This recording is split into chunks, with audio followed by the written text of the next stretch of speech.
दोस्तों नमस्कार। दोस्तों इजराइल ने जब बीते 13 जून को ईरान पर 200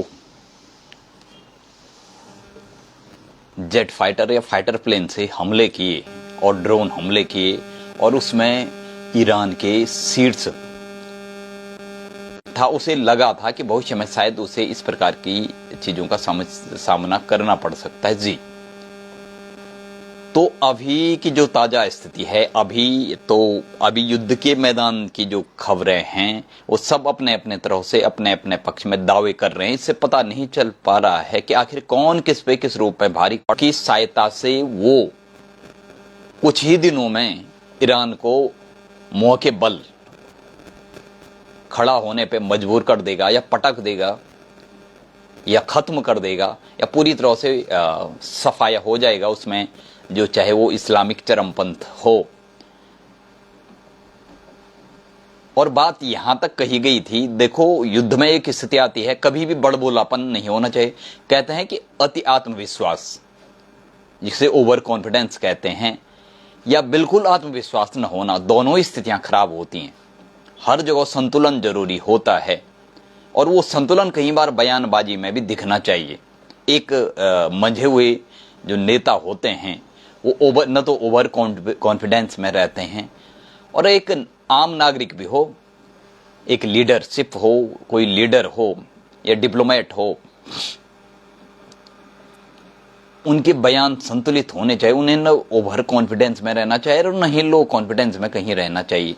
लेकिन अब जबकि बेंजामिन नेतन्याहू जो इजराइल के प्रधानमंत्री हैं, उन्होंने एकदम से बड़ी बयानबाजी की कि हम तो बस 2-4 दिन में ही ईरान को खत्म कर देंगे। ईरान में पूरी तरह से आयतुल्ला खामनेई की जो वहाँ पे सत्ता है वो शीर्ष नेता से लगाई, क्योंकि ईरान और इजराइल में अगर देखा जाए टेक्नोलॉजी और जो मशीनरी है, चाहे वो जो उनके वेपन्स हैं या जो भी ड्रोन हैं, जेट फाइटर हैं, फाइटर प्लेन हैं, एयरक्राफ्ट हैं, मिसाइल्स टेक्नोलॉजी है, उसमें जमीन आसमान का फर्क है। क्योंकि जिस प्रकार से ईरान में घुसकर पहले भी तमाम कमांडर, चाहे वो सुलेमानी हो, वहाँ का जो टॉप लीड कमांडर थे, उनको मारना हो, और यहाँ तक कहा गया है जो ईरान के राष्ट्रपति का मारा गया था, तो उसमें भी जो एयर क्रैश हुआ था, हेलीकॉप्टर क्रैश, उसमें भी कहा गया था कि इजराइल का ही हाथ था और उसने ड्रोन अटैक से वहाँ के जो राष्ट्रपति थे उनका खात्मा किया है।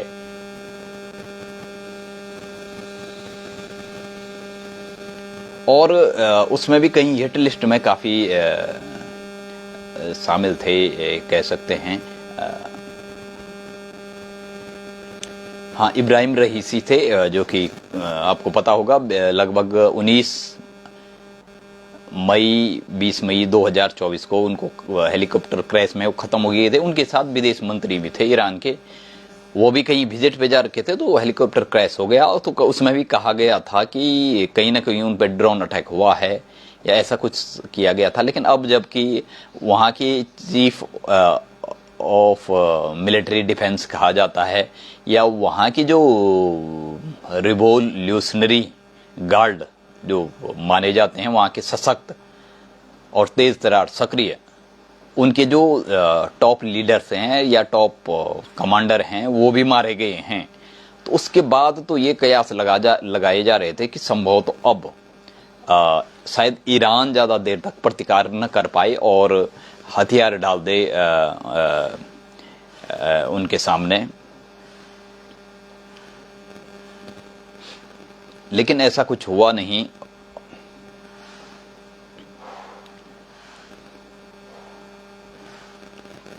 और पलटवार लगातार जारी है। और उसमें एक चीज आती है हमेशा, चूंकि रियासी इलाकों पर भी ये पलटवार हो रहा है, तो अब सवाल ये है कि अब उससे काफ़ी लोगों को जान माल का काफ़ी नुकसान हो चुका है। और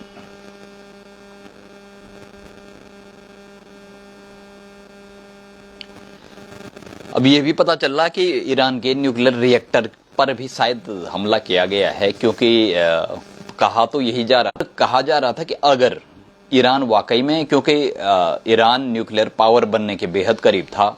आपकी जानकारी के लिए बता दें कि पिछले साल जो, अब रिपोर्टें कितनी सच होती हैं कितनी झूठ होती हैं ये अलग से चर्चा का विषय है, लेकिन आपकी जानकारी के लिए बता दें कि अभी लगभग 4 महीने पहले अमेरिका की जो खुफिया एजेंसी है CIA, उन्होंने एक रिपोर्ट में कहा था कि ईरान ने जो यूरेनियम संवर्धित या शुद्ध यूरेनियम होता है उसको संवर्धित करने का काम लगभग 60 से 80% कर दिया है। और अगर वो 90% या 93% तक करता है तो उसका मतलब होता है सीधे न्यूक्लियर बम।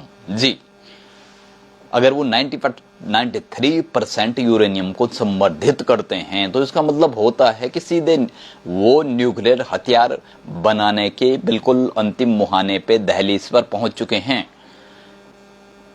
और इजराइल को तो बहाना चाहिए था। इजराइल ने जो हमला किया है वो इसी बहाने से किया कि वो किसी प्रकार से न्यूक्लियर जो पावर है वो बनते हुए नहीं देखना चाहते हैं ईरान को। और अगर वाकई में ईरान, अभी ये भी ओपनली नहीं है कि ईरान के पास कितनी ताकत है, क्या वो न्यूक्लियर पावर बन चुका है, अगर ऐसा है। और एक चीज़ और है, अभी तक इस्लामिक जो कंट्रीज़ हैं लगभग 52, 56 या जो मेजोरिटी में है इस्लामिक कंट्री लगभग 52 हैं, उनमें सिर्फ पाकिस्तान ही ऐसा देश है जिसके पास अपनी न्यूक्लियर पावर है। न्यूक्लियर वेपन्स जिसके पास हैं लगभग 120 से लेकर 150-60 तक बताए जाते हैं। एक इजराइल को लगा था कि शायद सब कुछ खत्म हो जाएगा। सवाल ये उठता है कि चूंकि अभी खामनेई वहाँ के जो शीर्ष नेता हैं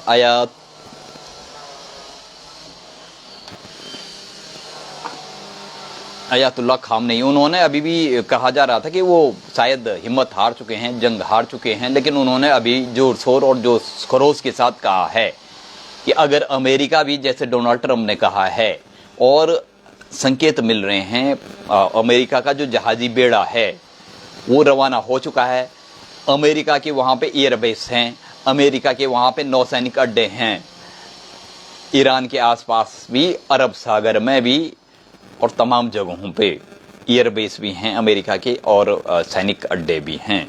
तो अभी खामनेई को कहा जा रहा था कि उन्होंने लगभग हिम्मत हार चुके हैं, लेकिन दोस्तों अभी उन्होंने एक बयान उनका कल आया है, उन्होंने कहा है कि अगर अमेरिका भी इस जंग में कूदता है तो उसको भी इसके घातक परिणाम झेलने को मिलेंगे। और ईरान अब झुकने वाला है नहीं, ईरान मरना पसंद करेगा लेकिन वो झुकना पसंद नहीं करेगा। ये जंग शुरुआत इजराइल ने की थी लेकिन अंजाम तक ईरान ही पहुंचाएगा और ये अंजाम पूरी दुनिया देखेगी। तो उनका ऐसा कहना इस बात का संकेत है कि कभी अभी भी उनके पास कुछ ना कुछ ताकत बची है। दूसरी तरफ जो बेंजामिन नेतन्याहू हैं, इजराइल के प्रधानमंत्री, उनका भी बयान आया।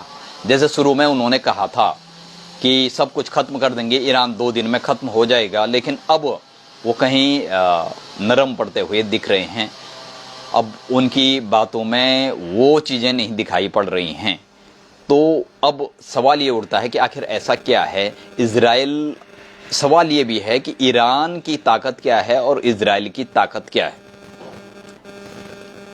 तो इजराइल के पास सवाल ये है कि ईरान की जो मिसाइलें, आपको जानकारी के लिए बता दें कि टेक्नोलॉजी में या जो वेपन्स हैं मिलिट्री और डिफेंस से जुड़े हुए, उसमें भले ही आगे है इजराइल, इस बात से कोई इनकार नहीं कर सकता है, क्योंकि पश्चिमी देशों का और अमेरिका का पूरा सपोर्ट रहा है, चाहे हथियारों के रूप में रहा हो, वो स्ट्रेटेजिक रूप से रहा हो, वो मिलिट्री एंड डिफेंस के रूप में रहा हो, या पॉलिटिकली या डिप्लोमेटिकली, हर रूप में उनका साथ रहा है इजराइल के साथ। और आज से नहीं, ये तब से 1948 में जब इजराइल को बसाया गया था यहूदियों के अलग देश के रूप में, विश्व युद्ध के बाद।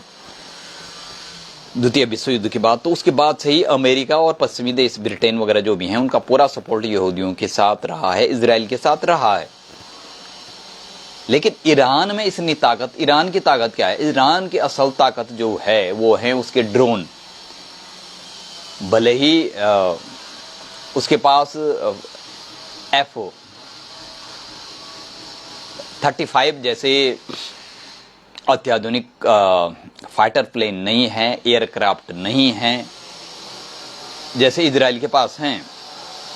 वो 5th जनरेशन के हों, 4th जनरेशन के हों या 6th जनरेशन के फाइटर प्लेन हो, लेकिन उसके पास एक चीज है,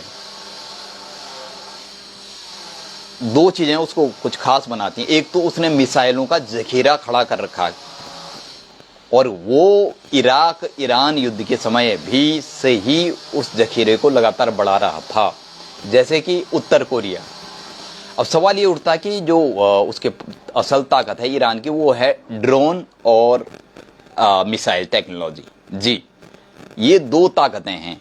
नहीं तो हवाई जो ताकत है उसमें ईरान इजराइल के सामने कहीं नहीं टिकता। लेकिन इसके बावजूद वो अपने शीर्ष कमांडरों को, चाहे वो कासिम सुलेमानी हो, चाहे इब्राहिम रईसी हो, चाहे चीफ ऑफ मिलिट्री डिफेंस हो, वो सब खोने के बावजूद भी अगर ईरान डटा हुआ है, और जैसा कि बेंजामिन नेतन्याहू और डोनाल्ड ट्रंप समेत तमाम लोगों ने कहा था कि महज 2-3 दिनों की बात है, ईरान बस घुटनों के बल होगा और ईरान में तख्ता पलट होगा, सत्ता परिवर्तन होगा, ईरान की जनता ही सत्ता परिवर्तन कर देगी। ऐसा कुछ हो नहीं पा रहा है 7 दिन 8 दिन बीतने के बावजूद। तो सवाल ये उठता है कि भले ही टेक्नोलॉजी और टेक्निक और मशीनरी के रूप में अत्याधुनिक एडवांस टेक्नोलॉजी नहीं है ईरान के पास, इस बात से कोई इनकार नहीं है, लेकिन उसके पास दो चीजें उसे खास बनाती हैं। वो है उसकी मिसाइल टेक्नोलॉजी, मिसाइलों का जखीरा,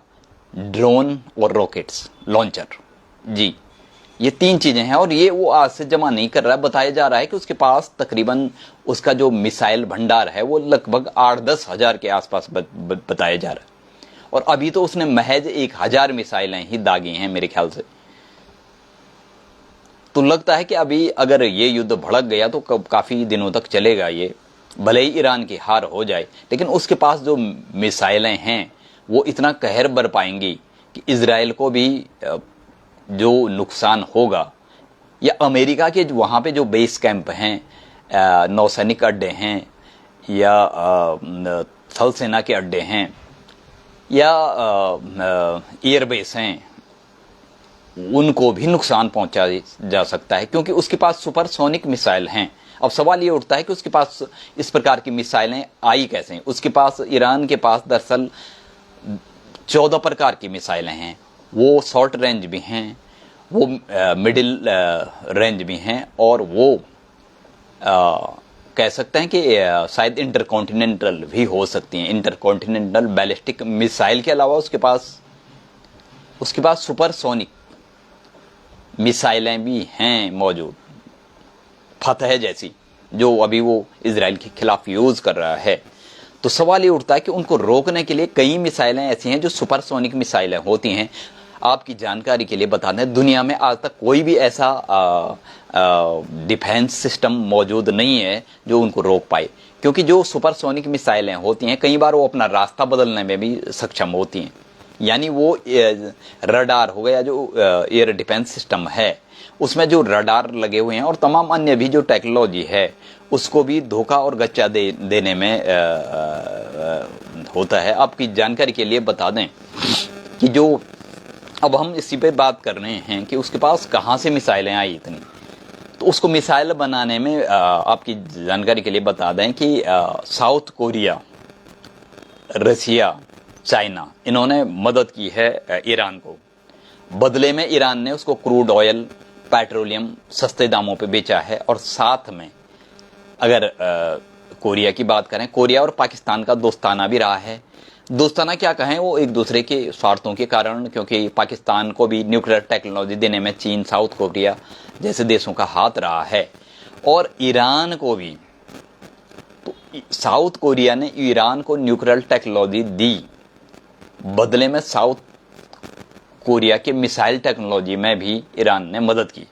तो ईरान को मिसाइल टेक्नोलॉजी जो ज़्यादातर बेची हैं वो चीन की हैं, रशिया की हैं, कुछ कुछ पाकिस्तान की भी हैं, और साउथ कोरिया के साथ जो उसका संबंध रहे हैं, तो उसके कारण उसके पास मिसाइलों का बहुत बड़ा जखीरा है और उस जखीरे पे हमले करने की पूरी कोशिश की जा रही है। जैसे कि वहाँ के न्यूक्लियर पावर प्लांट को तबाह करने की बात की जा रही है। हालांकि इसमें कितनी सच्चाई है, सारे देश अपने अपने तरफ से दावा कर रहे हैं। पश्चिमी मीडिया अलग दावे कर रही है, इजराइल की मीडिया अलग दावे कर रही है, ईरान की मीडिया अलग दावे कर रही है। सब कह रहे हैं कि हम एक दूसरे पे भारी पड़ रहे हैं, लेकिन अभी सच्चाई क्या है? लेकिन इतना जरूर है कि वहाँ पे थोड़ा भूकंप हुआ है।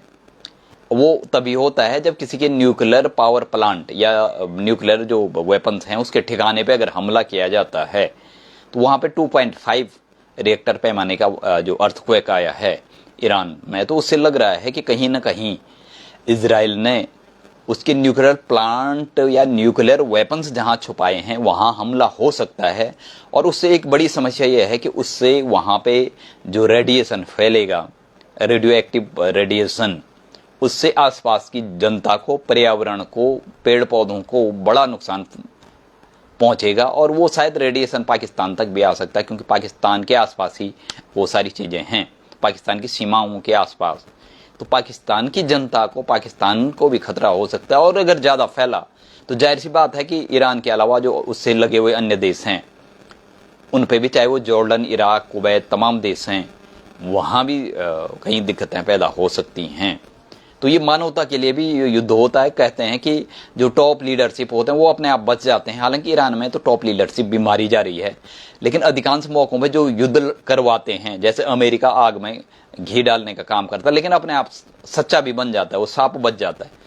कहा तो ये जाता है कि सबसे, जब ईरान ने एक बयान दिया था, वहाँ के शीर्ष नेता आयातुल्ला खामनेई, जो 1979 में जब वहाँ पे इस्लामिक रिवॉल्यूशन हुआ था, उस समय वो सत्ता पे काबिज हुए थे और उन्होंने यही कहा था कि सबसे बड़ा शैतान अमेरिका है और छोटा शैतान इजराइल है।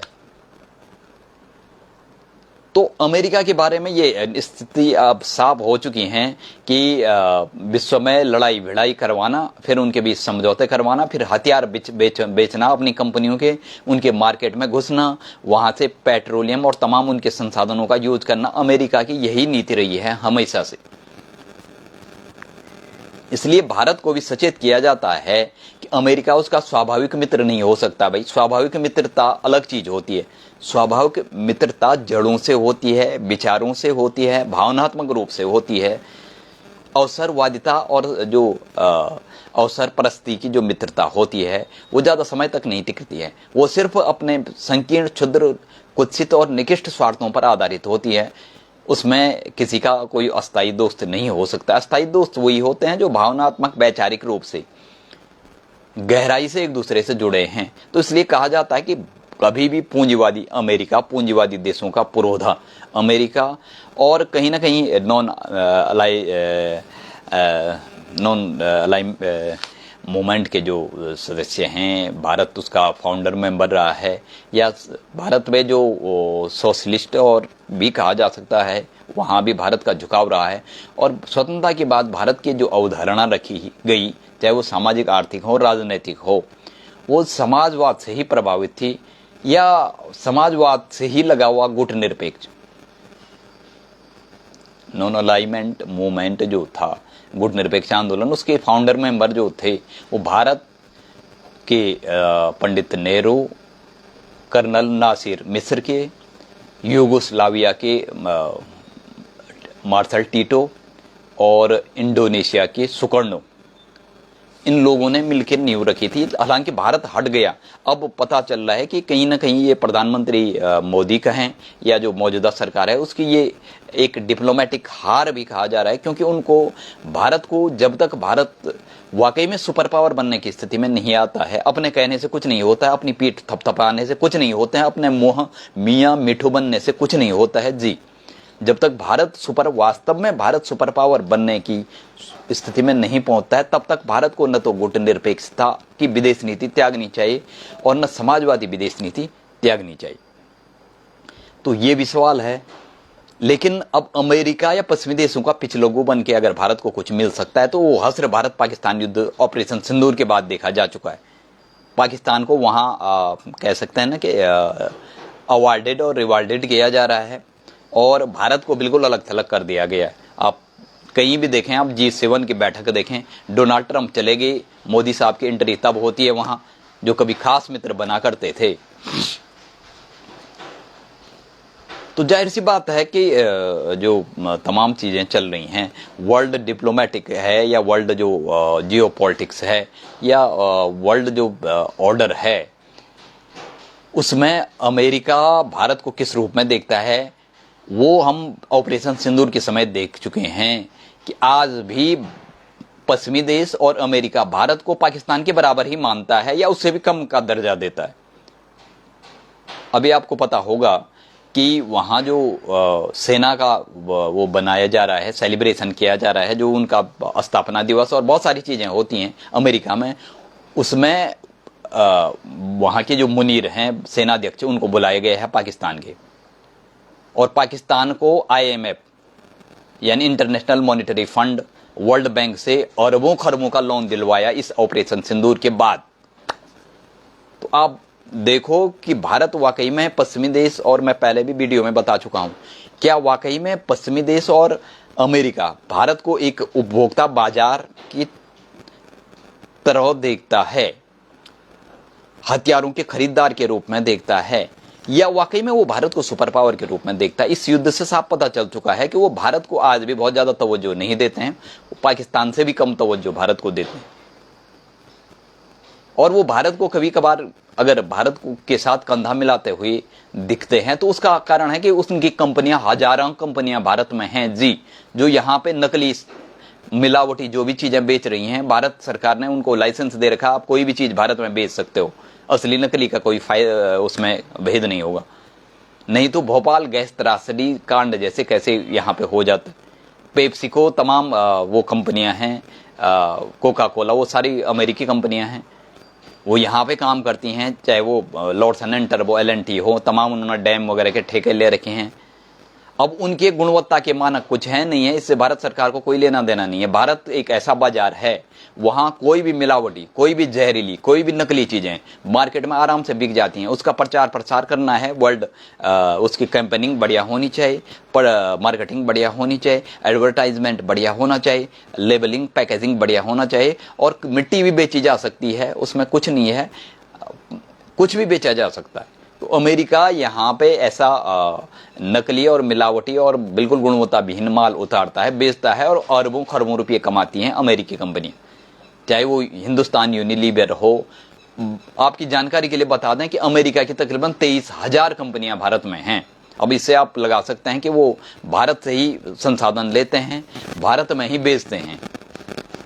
अब वो कितने गुणवत्ता के जो ग्लोबली जो इंडिकेटर हैं उस पर कितना खरा उतरते हैं, इसकी कभी कोई जांच होती नहीं है, क्योंकि यहाँ नेताओं को भी पैसा खिलाया जाता है इलेक्टोरल बॉन्ड के माध्यम से, जायज नाजायज कंपनियों के रूप में। वो कंपनियां नेताओं, यानी जो आज राजनीति है ना, राजनीति भी सिर्फ फायदे का सौदा बन चुकी है। जैसे कॉरपोरेट कंपनियां सिर्फ और सिर्फ फायदा कमाने के लिए राजनीति में जाते हैं, ऐसे ही लोग आज राजनीति में भी जा रहे हैं। राजनीति एक ऐसा धंधा बन चुका है, एक गंदा धंधा, जिसमें पहले पैसे लगाओ और उसके बाद उससे 1000 गुना ज्यादा कमाओ।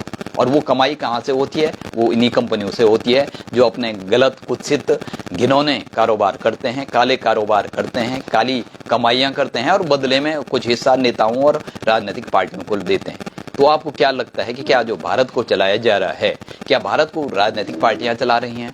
क्या भारत में वास्तविक संविधान और वास्तविक लोकतंत्र है भी कि नहीं है? पर्दे के पीछे से कौन भारत को चला रहा है? ये चीजें आपको अभी शायद कम महसूस हों, लेकिन 2050 तक यहाँ पे क्या स्थितियां होंगी वो आप साफ देखेंगे। कितना प्रदूषण यहाँ पे होगा, सारे संसाधन खत्म हो चुके होंगी, हमारे गंगा यमुना जैसी नदियां खत्म हो चुकी होंगी, और भारत की आम जनता त्राहिमाम कर रही होगी। ये राजनेता, इन्होंने विदेशों में अपनी संपत्तियां जोड़ दी हैं, अपनी व्यवस्थाएं कर दी हैं, अपनी 100 पुस्तकों के लिए उन्होंने व्यवस्था, उन पर कोई फर्क पड़ने वाला नहीं है। फर्क पड़ेगा आम जनता पे। युद्धों में भी फर्क आम ही जनता पे पड़ता है, चाहे यूक्रेन और रशिया का युद्ध हो जिसमें तकरीबन 4-5 लाख लोग अपनी जान गंवा चुके हैं। वही हाल गाजा पट्टी में है, वही लेबनान और ईरान और इजराइल में जो स्थितियां हैं, सीरिया में वो चीज़ें हो चुकी हैं और उसमें हजारों नहीं बल्कि 12-15 लाख लोगों की अब तक मौतें हो चुकी हैं आम जनता की।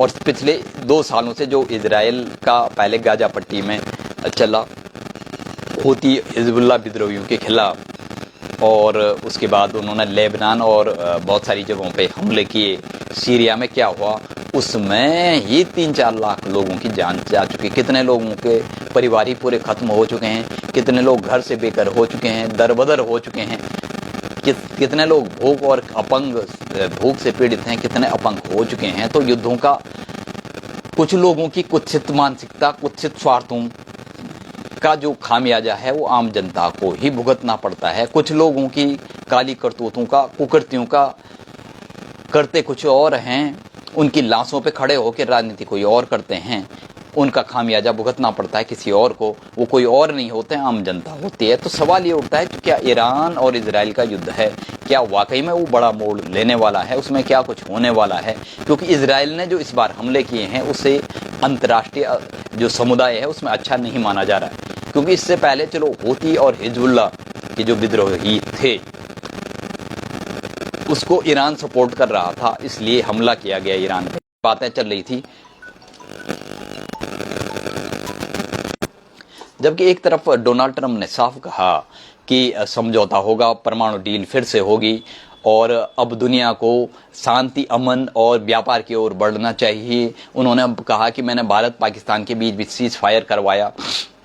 हालांकि दोनों देशों के बीच सीज फायर का मतलब होता है कि किसी तीसरे देश का सीज फायर एक बहुत बड़ी चीज़। आपकी जानकारी के लिए एक और पॉइंट पे मैं आपको बताता हूं कि ये दावा करना कि हमने सीज फायर करवाई, इसका मतलब आपने किसी के आंतरिक मामलों में हस्तक्षेप किया है या हमने अपने आंतरिक मामलों में किसी को हस्तक्षेप करने का मौका दिया है, या हम किसी के दबाव में हैं या पिछलग्गू हैं, यही तो कहा जा सकता है जिस प्रकार से अमेरिका दावा कर रहा है। क्योंकि समझौता और सीज फायर में बहुत अंतर होता है। सीज फायर 2 देशों के बीच के सैन्य कमांडरों और जो टॉप डिप्लोमेट होता है या टॉप जो लीडरशिप होता है उसके बीच होता है, न कि कोई तीसरा देश घोषणा करता है उसके बाद दोनों देश करते हैं। सीज फायर और समझौता जो एग्रीमेंट होते हैं उनमें बहुत अलग प्रक्रिया है। अगर कोई तीसरा देश बोलता है कि हमने सीज फायर करवाए तो सीधी सीधी बात है कि उन दोनों देशों की कोई हैसियत है ही नहीं अपनी, उनका कोई ऑटोनोमस अपनी फॉरेन पॉलिसी है ही नहीं। लेकिन उसके बाद डोनाल्ड ट्रंप ने कहा कि रूस यूक्रेन का भी हम समझौता करवाएंगे, हम ईरान इजराइल का भी समझौता कराएंगे, चाहे वो इनडायरेक्टली हो, वो वार्ता के टेबल पे बैठेंगे। लेकिन ऐसा कुछ हुआ नहीं। अब तो डोनाल्ड ट्रंप कह रहे हैं कि हम खुद युद्ध लड़ेंगे, खुद इजराइल को सपोर्ट करेंगे, खुद यूक्रेन को सपोर्ट करेंगे। तो ये पता नहीं ये क्या नीतियां हैं और इन नीतियों से क्या आगे उनसे कौन से चीजें आगे बढ़ेंगी। लेकिन जो इस बार इजराइल का हमला था वो अप्रत्याशित था, इतना अचानक से था कि लगा कि ईरान तो बिल्कुल वो हो जाएगा। लेकिन ईरान अब भी डटा हुआ है और अगर वाकई में ये युद्ध 2-3 महीने चलता है तो वो बहुत विनाशक होगा इजराइल के लिए, ईरान के लिए भी और अन्य देशों के लिए भी। अगर वहाँ पे न्यूक्लियर रेडिएशन फैलता है उससे भी नुकसान होगा। जो वहाँ पे मिसाइलें हैं वो सिर्फ इजराइल या ईरान पे ही नहीं गिरेंगी, बल्कि ईरान की मिसाइलें जो वहाँ नौसैनिक अड्डे हैं, चाहे वो इजराइल के हैं, चाहे अमेरिका के हैं, चाहे नाटो के हैं, चाहे वो नौसैनिक अड्डे हैं, चाहे वो एयरबेस हैं, चाहे वो थल सेना अड्डे हैं। अमेरिका 1-2 नहीं तकरीबन 30 अड्डे हैं वहाँ पे और तकरीबन 2 से 3 लाख सैनिक अमेरिका के वहाँ पे रहते हैं, या नाटो कंट्रीज के, नॉर्थ अटलांटिक ट्रीटी ऑर्गेनाइजेशन के जो देश हैं उनके तकरीबन 3 लाख सैनिक आज भी खाड़ी देशों में, अरब देशों में मौजूद हैं और तकरीबन 30 से ज़्यादा उनके सैनिक अड्डे हैं वहाँ पे। तो आप कल्पना कर सकते हैं कि कितना बड़ा विनाशक हो सकता है। क्योंकि ईरान के पास जो मिसाइल हैं वो बहुत बड़ा जखीरा है और वो मिसाइलें उन्होंने ज़मीन के नीचे बताते हैं कि वहाँ पे कोई अगर इजराइल एयर स्ट्राइक करेगा या ड्रोन हमले करेगा तो वो भी उनको भेद नहीं सकते हैं। इसका मतलब यह है कि ईरान आज से नहीं बल्कि 20-30 साल पहले से ही सारी तैयारियां कर रहा था। उसने अपनी मिसाइलें ऐसी जगह छुपा के रखी हैं कि अगर वाकई में ईरान वहाँ पर एयर स्ट्राइक करता है तो वो भी कामयाब नहीं होगा। लेकिन हाँ, अमेरिका के पास वो टेक्नोलॉजी है कि वो जमीन के कितने ही नीचे भी हमला कर सकता है। और अगर वाकई में अमेरिका इस युद्ध में कूदता है और वाकई में अमेरिका अगर ईरान की जो मिसाइलें हैं उनको खत्म करता है तो फिर ईरान कमजोर पड़ जाएगा। लेकिन तब तक हो सकता है बहुत देर भी हो चुकी हो, क्योंकि ये अभी तकरीबन 4-5 हजार आम नागरिक तो मारे ही जा चुके हैं। और ईरान के पास अभी भी बताया जा रहा है कि तकरीबन 10,000 के आसपास मिसाइलें हैं, लॉन्ग रेंज, शॉर्ट रेंज और इंटरकॉन्टिनेंटल मिडिल रेंज की भी मिसाइलें हैं। उसमें सुपरसोनिक मिसाइलें भी हैं जिनको कि जो डिफेंस सिस्टम है वो भी नहीं रोक सकता, क्योंकि इजराइल में वही हो रहा है। तो ईरान लड़ रहा है, ईरान जो कह रहा है वो उसके कारण है उसका ड्रोन और मिसाइल। उसके पास लाखों ड्रोन हैं, उसके पास हजारों मिसाइलें हैं। तो उसके जो हमले हैं वो लगातार जारी हैं और उससे मैं बता रहा हूँ उससे युद्ध की विभीषिका विनाशक स्थितियां और बढ़ती जाएंगी। और इजराइल का जो डिफेंस सिस्टम है, हालांकि वो 5 लेयर है जी, दुनिया के सबसे अत्याधुनिक एयर डिफेंस सिस्टम में से एक है इजराइल के पास, जो कि सिर्फ और सिर्फ अमेरिका, ब्रिटेन, फ्रांस या नाटो कंट्रीज के पास ही है, या फिर रसिया के पास ही है, वो इजराइल के पास है। लेकिन उसके बावजूद वो जो ईरान की सुपरसोनिक मिसाइलें फतह सीरीज की हैं उनको रोक पाने में असमर्थ हैं पूरी तरह से। हालांकि कुछ हद तक उन्होंने रोकी हैं, लेकिन पूरी तरह से वो रोक नहीं पा रहे हैं। जबकि जो उनका सबसे जो सुरक्षित माना जाता था आयरन डोम, जो डिफेंस सिस्टम था, उसमें रडार है, कमांड है, कंट्रोल सिस्टम है और इंटरसेप्टर मिसाइलें भी हैं। यानी जो डिफेंस सिस्टम होता है उसमें मिसाइलें भी होती हैं। ये उसका जो हम आपको थोड़ा आपको खाका बता रहे हैं, उसमें रडार भी होता है जो पहले पकड़ता है कि कहाँ किस दिशा से कहाँ पे किसको पिन पॉइंट करके हमला किया जा रहा है, कौन ड्रोन आ रहा है, कौन रॉकेट आ रहा है, कौन मिसाइल आ रही है, उसके रडार वो भी देखते हैं। फिर वो उसमें एक कमांड सिस्टम होता है, एक पूरा मैकेनिज्म मशीनरी होती है जो सतर्क करती है। और उसके बाद उसके पास इंटरसेप्टर मिसाइलें भी होती हैं एयर डिफेंस सिस्टम में। वो फिर उस चीज़ को निशाना बना के हवा में ही ख़त्म कर देती हैं, या ज़मीन से ज़मीन या हवा से हवा, अंतरिक्ष से भी हमला अगर हो रहा है तो उसमें भी जो डिफेंस सिस्टम होता है किसी भी देश का वो उसको रोकता है। लेकिन सुपरसोनिक जैसी मिसाइलें कई बार जैसे फतह है ईरान की, वो रास्ता बदल देती है, इसलिए राडार को भी वो चकमा दे देती है कई बार। और इसलिए शायद इजराइल कामयाब नहीं हो पा रहा है पूरी तरह से, ईरान भी कामयाब नहीं हो पा रहा है। ईरान के पास तो इतना उसके पास 5 लेयर है, तो ईरान के पास 2 लेयर 3 लेयर डिफेंस सिस्टम है और इजराइल के पास 5 लेयर है जो तकरीबन 40-50 किलोमीटर से लेकर 2000 किलोमीटर तक सुरक्षित रख सकता है। लेकिन ईरान के पास सिर्फ और सिर्फ रूस का S-300 S-400 शायद डिफेंस सिस्टम मौजूद है, उससे ज़्यादा कुछ है नहीं। वो बहुत ज़्यादा सक्षम हो नहीं पाया है। लेकिन इसके बावजूद हम बता चुके हैं कि जो ईरान की ताकत है वो उसकी मिसाइलें हैं और ड्रोन हैं। बाकी उसके पास न तो एयरफोर्स तगड़ी है, न तो एयर स्ट्राइक तगड़े ढंग से कर सकता है, न उसके पास बहुत अधिक फाइटर प्लेन या एयरक्राफ्ट है जैसे कि इजराइल के पास है। फिर भी ईरान अगर वाकई में अमेरिका की एंट्री होती है तो ईरान का हारना तय है अगर वाकई नाटो कंट्रीज आती हैं। लेकिन ये हार के बाद की विभीषिका है, युद्ध की विभीषिका है, उसका खामियाजा इजराइल और अरब देशों और अमेरिका को भी भुगतना पड़ेगा। इससे अछूता कोई नहीं रहेगा, क्योंकि अगर 8-10 हजार मिसाइलें, आप कल्पना कर सकते हैं ईरान इतनी मिसाइलों के आधी मिसाइलें भी दागता है, तो आप लगा लो लाखों लोगों को जान गंवानी पड़ेगी और पता नहीं क्या क्या हो सकता है। और वही इजराइल भी और अमेरिका भी अगर मिसाइलें दागता है, एयर स्ट्राइक करता है, तो उसका खामियाजा भी आम जनता को कितना भुगतना पड़ेगा, मानवता को कितना भुगतना पड़ेगा, कुछ कहा नहीं जा सकता है। तो ये बातें जो निकल, और एक चीज और निकल के आ रही है, ईरान मजबूती के साथ खड़ा हो भी सकता है अगर उसको चीन और रूस और उत्तर कोरिया जैसे देश अगर उसको सपोर्ट करते रहें, तो 2-3 महीने क्या ये युद्ध 1 साल लंबा भी खींच सकता है, जैसे रूस और यूक्रेन के हालात हो चुके हैं। अब सवाल ये उठता है कि इस युद्ध में आग में घी का काम हमेशा से जैसा करता आया है अमेरिका और उसके जो नाटो कंट्रीज के जो देश हैं वही कर रहे हैं। वो दुनिया में किसी को भी अपनी बराबरी पे उभरते हुए या अपने आधे या अपने आसपास भी देखना नहीं चाहते हैं। वो चाहते हैं कि प्रत्येक देश को जो उभर रहा है उसको कमजोर किया जाए। रूस उभर रहा था 2010 के बाद लगातार व्लादिमीर पुतिन के नेतृत्व में, आर्थिक रूप से, सामरिक रूप से, राजनीतिक रूप से, कूटनीतिक रूप से, हर प्रकार से। लेकिन उसको बर्बाद करने के लिए पहले चेचन्या को खड़ा किया अमेरिका ने, पहले रूस का विघटन करवाया 91 में, उसके बाद चेचन्या को खड़ा किया रूस के अगेंस्ट, उसके बाद रूस के अगेंस्ट क्रीमिया को खड़ा किया गया, उसके बाद यूक्रेन को खड़ा किया गया ताकि रूस को नुकसान हो और वो फिर उभर न पाए। वही चालें चीन के साथ चली अमेरिका ने। चीन के खिलाफ वो दक्षिण चीन सागर और ताइवान, उत्तर कोरिया जैसे बहुत सारे मुद्दे खड़े किए। भारत को कमजोर करने की भी वही कोशिशें की। अमेरिका तो ये भी चाहता था कि डोकलाम हो या चाहे वो पेंगोंग झील में जो मामला चला था गलवान घाटी में, कि अमेरिका चाहता था कि पाकिस्तान और भारत और चीन लड़े, इससे चीन की ताकत आधी हो जाएगी और वो कभी आने वाले 50 सालों तक अमेरिका के आसपास भी नहीं पहुंच पाएगा। लेकिन ऐसी स्थितियां आई नहीं। वो मुद्दा सॉल्ट आउट पूरी तरह नहीं हुआ, लेकिन कुछ समय के लिए थम गया। हालांकि डोकलाम के बाद ऐसी स्थितियां हो गई थी कि युद्ध जैसी स्थितियां, गलवान घाटी में युद्ध जैसी स्थितियां हो गई थी, और ऐसे कई बार, शायद 5-7 बार और भी हुआ है।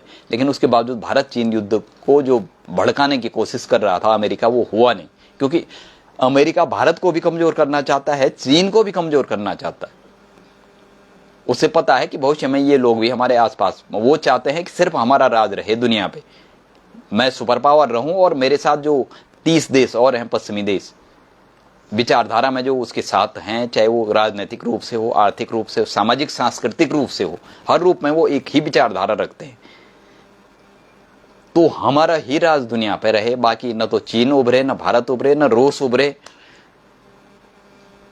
अब जब चीन से बात नहीं बनी तो पाकिस्तान के माध्यम से भारत को उलझाने भड़काने की स्थिति में, पाकिस्तान को भड़काकर भारत के साथ उसको उलझाने में या भारत को उसके साथ उलझाने में और भारत का नुकसान करवाने में अमेरिका बहुत दिलचस्पी रखता है। कुछ समय के लिए वो भारत के बाजार में, क्योंकि उसकी अरबों खरबों की कमाई है, इसलिए वो भारत को बोलता है मेरा मित्र है, वरना वो किसी का भारत का, जैसे वो, अब मैं एक लल्लुबा एक ही है जो फाइनल एक चीज कहना चाहता हूं। अमेरिका जो विकासशील देश हैं, दूसरी दुनिया के विकासशील देश, आप इस भाषा को समझिए, बहुत ज्यादा गहराई में मैं नहीं जाऊंगा, आप अर्थशास्त्र की भाषा में जानते हैं। कुछ देश हैं विकासशील देश, उसमें भारत, ब्राजील भी है, चीन भी है, बहुत सारे देश हैं, दक्षिण अफ्रीका है, और कुछ है बिल्कुल अल्प विकसित देश, उनको बोलते हैं कि वो बिल्कुल खराब कंट्री, उसको तीसरी दुनिया के देश कहते हैं। जैसे कुछ अफ्रीकन देश हो गए, रवांडा हो गया, ऐसे बहुत सारे देश हैं वहाँ पे, युगांडा, जहाँ पे स्थितियाँ भौगोलिक रूप से भी बहुत विषम हैं, आर्थिक सामाजिक रूप से बहुत विषम हैं। तो इन देशों का कभी दोस्त हो ही नहीं सकता अमेरिका। हाँ, इन देशों के संसाधनों को, खनिज संसाधनों को या मैन पावर का यूज जरूर करेगा, उसका अनुचित दोहन जरूर करेगा, वहाँ के जल, जंगल, जमीन, प्राकृतिक संसाधनों का, खनिज संसाधनों का, क्योंकि इन इलाकों में खनिज संसाधन, पेट्रोलियम भी है, क्रूड ऑयल भी है, नेचुरल गैसेज भी हैं, बहुत सारे खनिज भी हैं। तो अमेरिका उन चीज़ों को हथियाना चाहता है, इसलिए वो मोहरा उन्हीं देशों को बनाता है, उनके साथ मित्रता के ढोंग और स्वांग रचता है, उसके बाद उनके संसाधनों को कब्जाता है, उन्हीं के यहाँ से उन संसाधनों को, नकली माल को, नकली उत्पादों को उन्हीं के मार्केट में बेचता है, वहीं से निकाल के, और उन देशों को बर्बाद करने की पूरी कवायद, षड्यंत्र, साजिशें पर्दे के पीछे से चलती हैं। और उसके बाद अमेरिका ये सोचता है कि शायद ये देश कभी उभरे ही नहीं, बस ऐसी स्थिति में लड़ते झगड़ते रहें, या इनको इस प्रकार से खत्म किया जाए कि ये अमेरिका या तो अमेरिका के टुकड़ों पे पलें, उसके रहमो करम पे रहें, और ये जो अपने ऑटोनोमस रूप से, स्वायत्त रूप से या स्वतंत्र रूप से न तो अपनी विदेश नीति बना पाएं, न स्वतंत्र रूप से आत्मनिर्भर और स्वावलंबी बन पाएं। और ऐसी जो चालें हैं, कूटनीति हैं, साजिशें, षड्यंत्र हैं, उसी के कारण विश्व युद्ध, प्रथम विश्व युद्ध, दूसरा विश्व युद्ध हुआ, वियतनाम युद्ध हुआ, खाड़ी युद्ध हुए 1992 में भी और 2002-3 में भी, उत्तर कोरिया दक्षिण कोरिया का युद्ध हुआ, और न जाने कितने युद्धों की जो पटकथा पर्दे के पीछे से लिखी वो अमेरिका ने ही लिखी, और इसमें बर्बाद हुए दूसरी और तीसरी दुनिया के देश जिनकी संख्या 150 से ज्यादा है, वही देश बर्बाद हुए। लेकिन उनका तमाशा बनाया तो बनाया किसने, तमाशबीन कौन रहा। स्थितियां ये हैं कि अमेरिका पर्दे के पीछे से स्क्रिप्ट लिखता है, पर्दे के पीछे से ही सारे षड्यंत्र रचता है, उसको कुछ मोहरे और प्यादे बना के उन षड्यंत्रों को जमीन पे ऑपरेट करता है, नियंत्रित करता है, उनका संचालित करता है, और उन्हीं लोगों को तमाशा भी बनाता है, उन्हीं देशों को, उन देशों के लोगों को भी, उन देशों की सरकारों को तमाशा भी बनाता है उन्हीं, और खुद उनको ही लगता है कि वो तमाशबीन हैं। लेकिन इस युद्ध में कौन तमाशा है, कौन तमाशबीन है, ये तो दूसरी और तीसरी दुनिया के इन देशों को भी शायद कभी पता चल नहीं पाता है, और जिस दिन पता चलेगा भी उस दिन शायद ऐसी स्थितियां होंगी कि शायद वो उस स्थिति में कुछ सोचने बचाने की स्थिति में शायद कुछ होंगे नहीं, खोने की स्थिति में भी नहीं होंगे। तो फिर जब खोने और बचाने के लिए कुछ नहीं रह जाता है तो तब फिर क्या बचा रह जाता है, कुछ भी नहीं। किसके लिए लड़ें, क्या लड़ें, सब कुछ खो चुके हैं, पाने के लिए कुछ रहा नहीं। ऐसी स्थितियों में दुनिया के दूसरी और तीसरी दुनिया के देशों को झोंकना चाहता है अमेरिका उस आग में। तो यही सब कुछ अरब देशों में भी चल रहा है, यही पश्चिमी एशिया में भी चल रहा है, चाहे वो सीरिया का मामला हो, ईरान इराक का मामला हो, इजराइल ईरान का मामला हो। यानी इजराइल की पीठ पे बंदूक रख के निशाना तो अमेरिका और नाटो कंट्रीज ही साध रहे हैं।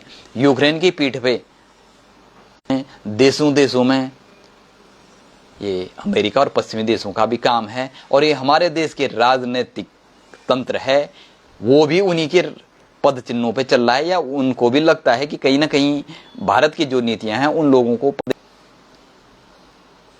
ये स्थितियां हैं। तो ईरान इराक जो इजराइल का युद्ध चल रहा है वो बहुत बड़ी साजिश और षड्यंत्रों का एक बहुत बड़ा लंबी श्रृंखला है।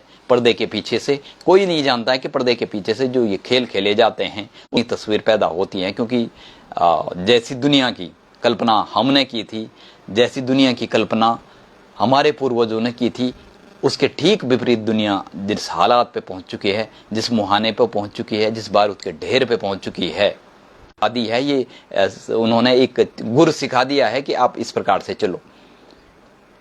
यानी नारा कुछ और, निशाना कुछ और, हकीकत कुछ और, अफसाना कुछ और। देश और दुनिया की इस स्थितियों के बीच आप कहाँ खड़े हैं, और आप मूक क्या कह सकते हैं कि मूक दर्शक बन के खड़े हैं, या आप सक्रियता से कुछ कर पाने की स्थिति में हैं भी नहीं हैं, या आपको मौन